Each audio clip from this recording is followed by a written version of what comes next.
70억 분의 1의 인간 혹은 지구를 침공한 괴물이라 불리는 프란시스 은가노. 그를 종합격투기 선수로 키우고 오랜 시간 함께한 코치 페르난도 로페즈가 한 선수에 대해서 이렇게 언급합니다. 이 선수가 바로 화이트 은가노다. 그리고 이 언급에 대한 질문을 당사자에게 던집니다. Высказывание, он назвал тебя белым Нганом и ультраопасным бойцом. Тебе вот такое сравнение с Нганом понравилось?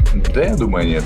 Разные по стилю. 자신은 은가노와 다르다고 말하는 이 남자. 이제 격투기 팬이라면 화이트 은가노라는 명칭 대신 그의 진짜 이름을 기억할 수밖에 없습니다. 어쩌면 UFC 헤비급을 정복할지도 모를 이 남자의 정체는 무엇일까요?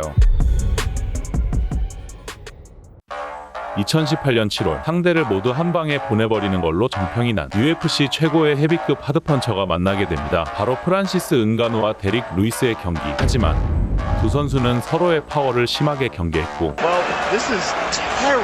평소와는 전혀 다른 소극적인 경기력을 보이며 졸전 끝에 루이스의 판정승으로 끝이 납니다. 그리고 4년 뒤인 2022년 7월 경기가 시작하자마자 데릭 루이스를 압박하는 남자, 그리고 루이스의 공격을 대받아치는 데 성공하고 빠르고 강력한 펀치 연타로 다운시키면서 1라운드 55초 만에 승리를 가져갑니다. He was definitely hurt. He was definitely hurt. 무려 데릭 루이스를 1분도 안 되는 시간에 끝낸 이 선수가 바로 Sergey Pavlovich. 1992년 러시아의 작은 마을에서 태어난 파블로비치는 5살 때부터 레슬링을 시작했습니다. 6살 때 이미 턱걸이를 15개나 할 수 있었으며 이른 나이지만 아침에 일어나 규칙적으로 하루에 2번씩 운동했기 때문에 가능한 일이었죠. 어려서부터 규칙적인 삶을 살아온 파블로비치에게는 또 다른 규칙이 있었다고 합니다. 본인이 살고 있는 마을에 있던 남자들만의 규칙이었다고 하는데 매주 토요일마다 마을 남자들이 모여서 숲속에서 격투를 벌이는 대회가 열렸다고 합니다. 원초적인 길거리 싸움이 아니라 말총으로 만들어진 글러브를 끼고 서로 싸우고 끝난 뒤에 악수하며 친해지는 다소 과격하지만 우정을 돈독히 할 수 있는 그 마을 남자들만의 방식이었죠. 이런 환경적인 요인과 경험으로 인해서 파블로비치는 절대 약자가 돼서는 안 된다는 굳건한 마음가짐을 지니게 되었고 오늘날 그를 대표하는 타격도 이런 과정에서 비롯되었다고 할 수 있습니다. 그런데 그의 압도적인 겉모습을 보면 운동도 열심히 했겠지만 신체 조건이 타고났다는 생각이 들 수밖에 없습니다. 하지만 그는 15살이 되기 전만 해도 몸이 왜소한 편이었다고 말합니다. 당시 그는 레슬링과 핸드볼을 동시에 했고 핸드볼을 더 좋아해서 훈련 캠프까지 참여했으나 그때 자신의 키가 작은 편이라는 이유로 선수로 발탁되지 않았다고 합니다. 그 경험에 상처를 받아서 그날 이후 핸드볼을 포기했던 파블로비치. 하지만 15살이 된 그의 여름 갑자기 폭풍 성장하면서 몸이 커지더니 결국 지금의 체격에 이르렀다고 합니다. 이 엄청난 신체 조건은 UFC 헤비급 선수 중에서도 단연 손꼽히는데 현재 리치가 가장 긴 선수가 존 존스라면 그 다음으로 긴 선수가 바로 파블로비치일 정도입니다. 그가 지금 존스를 꺾을 수 있는 파이터로 지목되는 이유도 이렇게 그와 비등한 신체 조건이 갖춰져 있기 때문입니다. 실제로 그는 지난 존 존스의 헤비급 타이틀전에서 백업 파이터로 나타났으며 그때의 몸 상태 역시 압도적이어서 많은 팬의 주목을 받았습니다. 이러한 압도적인 몸과는 다르게 그의 겉모습을 보면 떠오르는 키워드는 바로 침착성입니다. 그의 경기를 보면 목표물을 향해서 정확하게 공격하는 모습에서 여타 헤비급 선수와 다른 기운이 느껴집니다. 또한 그는 경기나 훈련 외적인 일상에서도 매우 차분한 모습과 안정적인 이미지를 보여주지만 원래 그의 성격은 대체적으로 안절부절하고 급한 편이었다고 합니다. 지금의 차분한 성격으로 바뀌게 된 계기는 다름 아닌 군입대 때문이었습니다. 어렸을 때부터 공수부대에 들어가는 게 꿈이었던 그는 18살이라는 나이에 자원하여 입대했고 1년 동안 공수부대 내 정찰 중대에서 생활했다고 합니다. 그리고 군대에서 처음으로 종교를 접하고 신부에게 세례를 받은 이후로 지금껏 매주 일요일이 되면 교회에 나간다고 합니다. 군인으로서의 생활과 종교적 변화를 통해 얻은 파블로비치의 침착성은 그저 일시적인 변화가 아닌 것으로 보입니다. 제대 이후 본격적으로 격투기를 배우게 된 파블로비치. 어렸을 때부터 운동을 통해 자신을 단련했던 그는 군대 전역 이후 더욱더 규율과 규칙을 중시하면서 점차 강한 격투기 선수로 거듭났습니다. 그의 코치에 따르면 Сергей парень ответственный, дисциплинированный, трудолюбивый, выдержанный, стойкий. Но есть еще много нюансов, над которыми надо работать. Но я думаю, в дальнейшем он этого тоже добьется и будет у него все хорошо.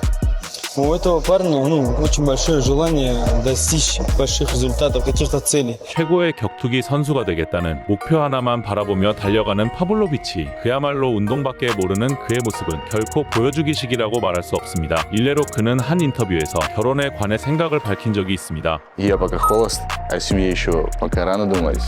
Думаю, через годика 3 буду об этом задумываться. 하지만 그는 현재까지 여자친구가 없는 것으로 추정되는데 없어요. 그의 인스타그램을 인스타그램을 보면 운동과 관련된 사진 혹은 의리를 외칠 것 같은 남자와 찍은 사진이 전부이며 심지어 자신의 선수 생활을 위해서 무조건 하루에 8시간은 자는 루틴을 유지한다고 합니다. 그야말로 운동밖에 모르는 바보가 아니라 천상 운동선수인 셈이죠. 이토록 운동에만 매진하는 그에게는 연애나 결혼보다 중요한 목표가 있습니다. Я ставлю перед собой цель, конечно, высокую, попасть в самый сильный промоушен смешанных единоборств, это UFC. 어렸을 때부터 UFC의 DVD를 구입해 볼 정도로 UFC를 좋아했던 그이기에 격투기 최고 무대의 꿈을 품은 건 당연한 일이었습니다. 2014년 처음으로 프로 무대에 데뷔한 파블로비치. 그는 데뷔하자마자 그 누구도 보여주지 못한 압도적인 모습을 보여줍니다.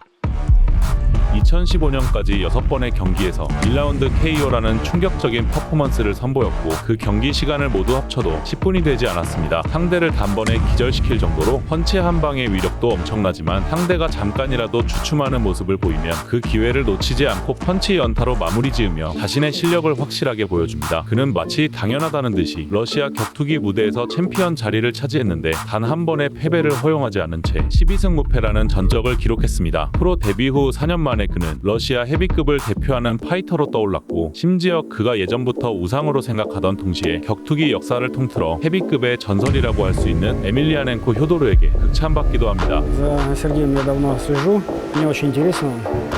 Он приезжал к нам, прошел сбор здесь, у него замечательные, хорошие данные. 무패의 전적을 기록하던 파블로비치는 2018년 자신이 격투기 선수로서 꿈꾸던 무대인 UFC의 부름을 받게 됩니다. UFC 입성 후 처음으로 만나게 된 상대는 바로 수많은 격투기 무대의 챔피언을 차지했던 베테랑 알리스타 오브레인. 하지만 직전에 프란시스 은가노나 커티스 블레이즈에게 연달아 패배했던 상황이기에 UFC 데뷔전임에도 불구하고 도박사들은 파블로비치를 탑독으로 지정합니다. 그렇게 모두의 기대를 받고 UFC 데뷔전을 치르게 된 파블로비치.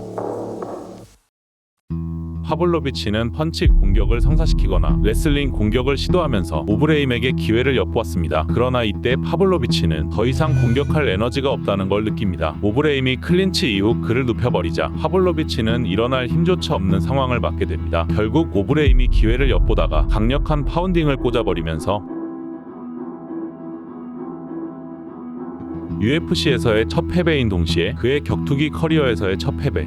파블로비치는 경기 4일 전 현장에 도착했기 때문에 여러모로 적응하는 데 어려움을 겪어서 이 경기에서 패배했다고 회고했습니다. 하지만 이 패배는 파블로비치를 한 단계 업그레이드시키는 일종의 각성제가 되었습니다. 무조건 1라운드에 상대를 끝내버렸던 극강의 포스를 되찾은 모습을 보이며 경이로울 정도의 스피드와 파워를 갖춘 펀치를 통해서 상대 선수를 하나 둘씩 무너뜨리기 시작합니다. Здравствуйте. Ну, как всегда, я говорю, что никогда не планируешь нокаут, готовился на все 3 раунда жесткой войны. 매번 3라운드까지 철저히 준비하는 파블로비치지만 2018년부터 2022년까지 그는 5번의 경기에서 연달아 1라운드 피니시 승리를 거두었고 이 압도적인 피니시 능력은 당연하게도 프란시스 은가노를 떠올리게끔 했습니다. 하지만 정작 파블로비치 자신은 은가노와 비교되기를 원치 않습니다. 그는 본인이 은가노 같은 선수가 아니라 파블로비치 본인으로서 자리 잡기를 원합니다. Бывший тренер Франсис Нганну и тренер Сирила Гана, Фернанд Попес, я думаю, ты видел это высказывание, он назвал тебя белым Нганну и ультраопасным бойцом. Тебе вот такое сравнение с Нганну понравилось? Самим собой быть, в первую очередь. Как бы, я понимаю, что, это, конечно, приятно слышать, что что-то хорошее тебе говорят. А так надо быть самим собой. Ты считаешь, что у вас есть что-то общее вот реально в стилистике боя с Нганну?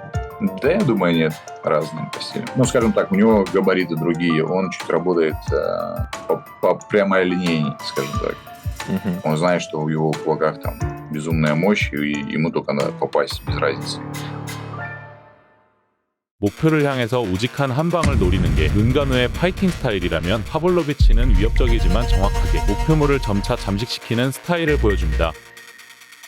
2022년 12월 그가 강력한 하드펀처인 타이 투이바사를 무너뜨리는 모습이 바로 그 대표적인 예라고 할 수 있습니다. 상대가 위기에서 벗어나기 위해서 강하게 휘두르는 펀치를 시도하지만 파블로비치는 그 펀치를 다 비껴내고 오직 자신의 뜻대로 공격을 적중시킵니다. 이런 위협적인 모습을 보이는 선수는 현재 헤비급 랭킹 3위를 차지하고 있으며 어쩌면 그의 커리어에서 만난 적 없는 강력한 레슬링 기술의 보유자 커티스 블레이즈를 상대하게 됩니다. 어린 시절부터 레슬링을 배웠던 선수지만 지금까지 치른 경기들이 지나치게 빠른 시간 안에 끝난 탓에 레슬링 실력을 본격적으로 보여준 장면이 없었고, 따라서 그가 블레이즈의 레슬링에 어떻게 대처하는지가 이 경기의 관전 포인트입니다. 그리고 그가 만약 이 경기에서 특유의 침착하고 강력한 모습을 통해 블레이즈까지 잡아내게 된다면 사실상 타이틀전을 치르게 될 가능성이 높습니다. 그리고 그가 UFC 챔피언 타이틀전만 16번을 출전해 패배를 기록한 적이 없던 존 존스를 처음으로 이길 수도 있는 파이터가 될 수도 있습니다. 과연 파블로비치는 파이트 은간우라는 별명이 아니라 온전히 자신의 이름으로 불리며 UFC 헤비급을 대표하는 파이터가 될 수 있을까요?